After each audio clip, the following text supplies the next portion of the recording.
So this week's Albums of the Week begins with the classic LP with a surround mix tie-in.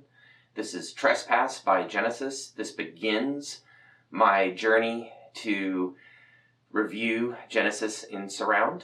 I probably won't do every album, but I will do the ones that I feel are really compelling to review and to compare the original mix with the SACD 5.1.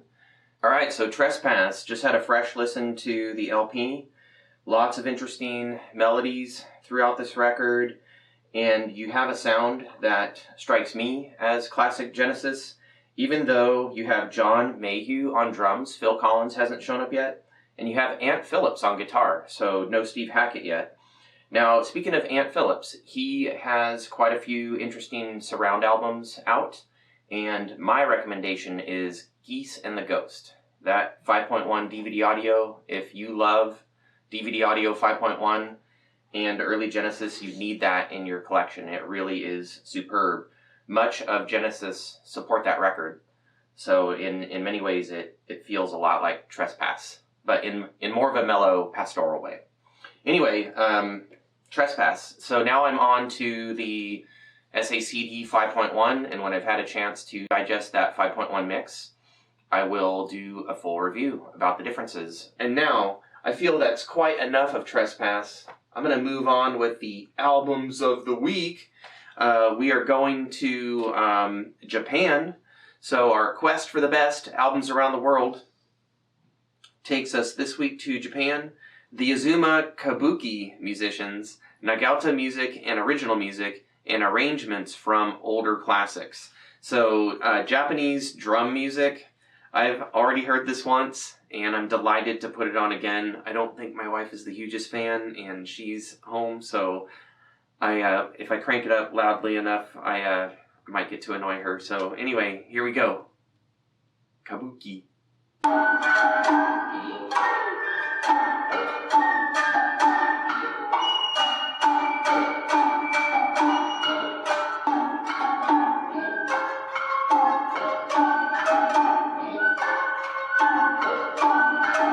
Alright, Kabuki music. What a cool experience. I educated myself a little bit while listening to this record for the second time. Kabuki is a form of Japanese theater that would have been intended for the everyday person, and the instruments associated with it are so embedded in the story that often they are actual characters. And if they're not a full-blown character, like a lead flute part during a dance, then they often provide sound effects as well, like running sounds, falling sounds, sounds of alarm, signals to the audience to applaud. Wow, this is really cool stuff. Features some local instruments, some Japanese instruments. Forgive me, I have never heard of these, really. The shamisen, koto, sho, suke, very cool.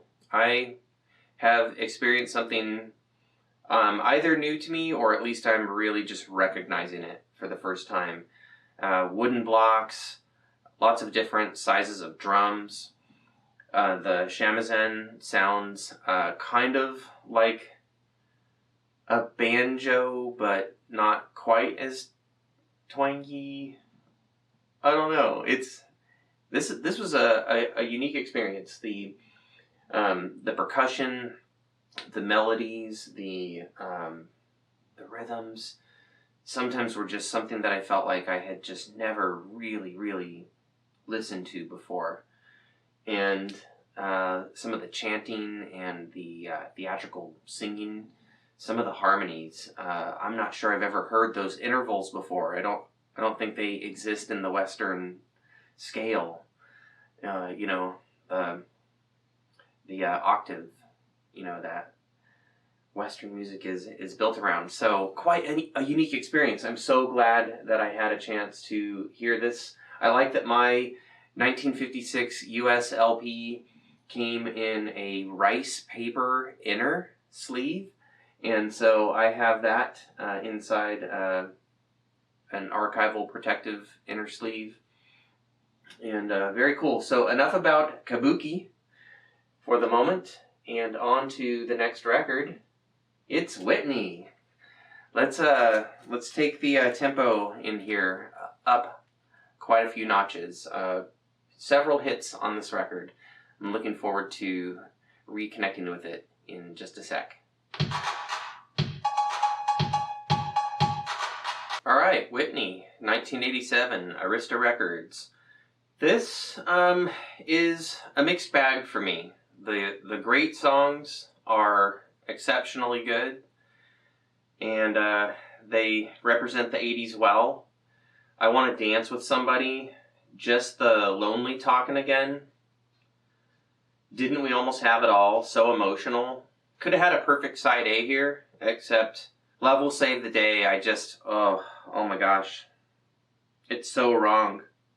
It makes me want to track down this producer, Jellybean, and have some words, or at least I have some questions. I just don't get that song. It really brings side A down for me a bit. And then side B, mostly forgettable in my opinion.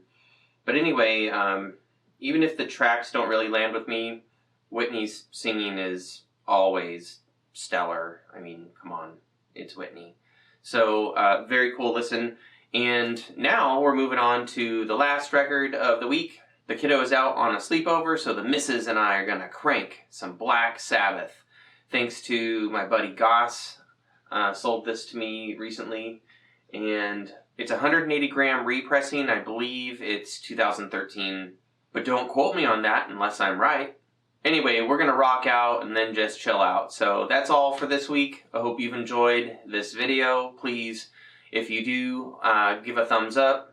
Don't forget, subscribe, ring the notification bell, leave comments, share these videos. I appreciate all of your support.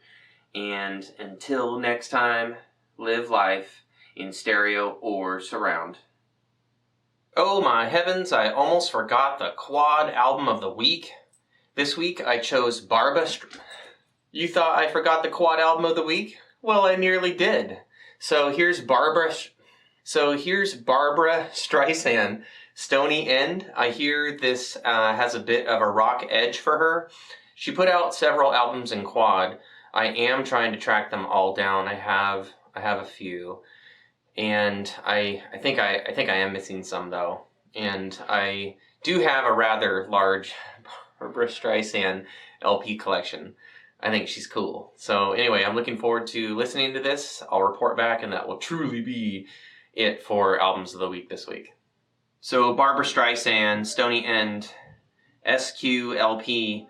There's a lot to say about this record. It's a record of covers. You have Joni Mitchell, Laura Nyro, Gordon Lightfoot, goodness, Randy Newman, Carole King, Barbara Keith, all represented, and these are some cool tunes. I really dig this record. Man, yeah, I'm pleased.